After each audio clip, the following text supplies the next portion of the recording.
Hi guys! So today is April 6, Monday, Thursday. So officially start ng long weekend. So ang next pasok natin ay Tuesday, tsaka nasabay pa doon sa araw ng kagitingan, which is April 10. Na-move yung April 9. Sunday kasi yun, so naging April 10 kasi nga pinapractice ngayon yung magkaroon ng mahabang vacation. So today we're going to go around Metro Manila or somewhere near the Metro Manila, kasi masarap mag-drive kapag walang tao almost dito sa Metro Manila. So nag-uwian na lahat ng siguro kalahati ng mga tao sa Metro Manila sa kanilang provinces. Since wala tayong probinsyang inuuwian, so ngayon team bahay tayo. Hindi rin tayo nag-schedule ng camping. So inabalak nga din namin sana mag-schedule ng camping, kaya lang based dun sa last experience namin with Gerson, House of Jaya, medyo hindi maganda kapag maraming tao doon sa campsite. So yung iba kasi hindi masyadong ino-observe yung right camping etiquette. So yun yung iniiwasan natin, kasi imbis na ma-relax tayo, usually nai-stress tayo kasi gusto natin na tahimik. Alam niyo naman, medyo tumatanda na. Kasama ko 2 senior, bata. So usually gusto sana namin tahimik, relax, yung chill lang, hindi tayo masyado sa party na. So yun ang iniwasan natin. So kaya hindi tayo nag-schedule ngayon ng camping ng long weekend. So definitely puno-puno yung mga campsite ngayon. Although may mga campsite naman na napipreserve pa, kaya lang usually yung mga campsite na yun yung mahirap puntahan, kailangan mo ng 4x4. Yun. So Kaway Baste, hi. Mag-hi ka, magbati. Maraming gusto mag-bike eh. So napaka-clear ng daan. Walang sasakyan. Although eto kasi Mindanao Extension, hindi naman masyadong daan eh. So malalaman natin kapag lumampas tayo doon sa may bandang Quirino Highway.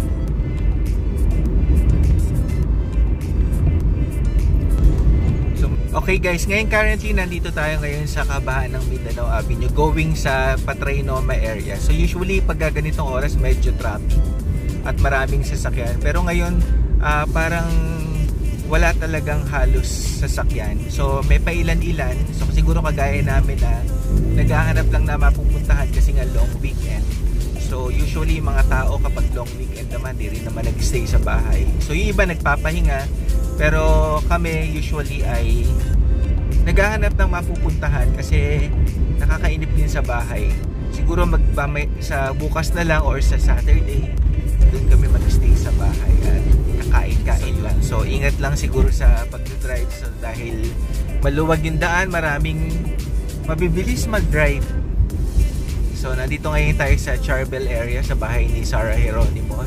Hi Mami Divine, kung nakikinig ka. Okay, so sana okay si Mami Divine at si Sarah, sama yung asawa niya.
Okay guys, nandito ngayon tayo sa UP Town Center. So dito na rin tayo magla-lunch. So hanap lang tayo ng makakainan.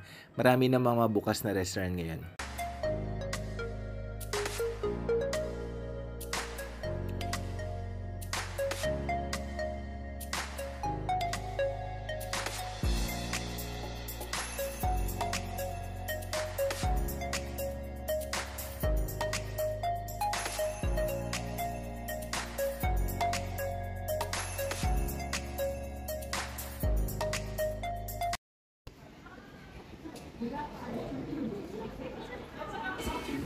Okay guys, nandito ngayon tayo sa UP Town Center. So mamaya dito na rin tayo magla-lunch. Hanap lang tayo ng makakainan.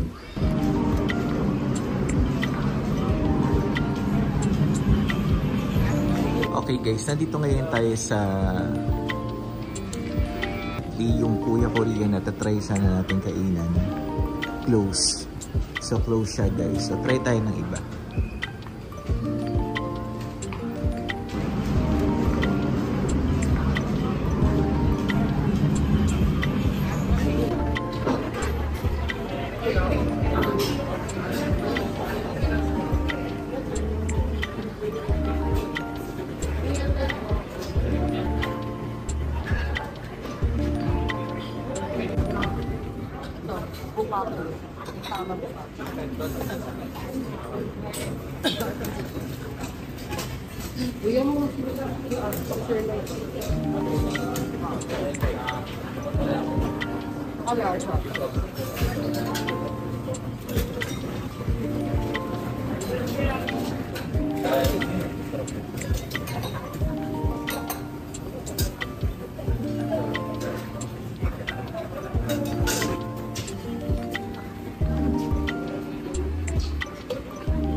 Okay guys, katatapos lang namin kumain doon sa Marugami Udon.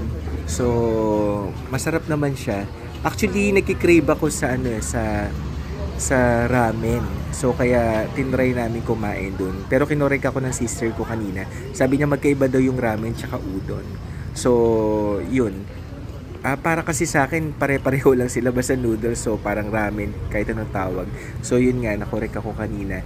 So ngayon mag-iikot-ikot lang tayo ngayon dito sa mall para maghanap siguro ng grocery kasi baka wala tayong mabilan tomorrow.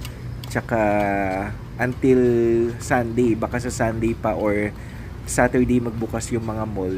So mag-stock lang tayo ng pagkain para meron tayong kainin bukas hanggang sa Saturday. So, ikot-ikot lang tayo dito sa mall. So, first time ko ngayon makapunta rito sa UP Town Center. So, maganda pala siya guys. So, siguro hanggang dito na lang guys. So, maraming salamat. So, maraming salamat po sa panonood nyo. Sana na-entertain namin kayo sa maikling vlog na to. By the way, meron tayong mga video na umaabot sa 1,000 yung nanonood sa 100. So, kung na-entertain kayo sa video, paki-like na lang yung video. Yun lang. Thank you for watching guys, and don't forget to subscribe our channels. Maraming salamat po. Ingat po kayong lahat. God bless you po.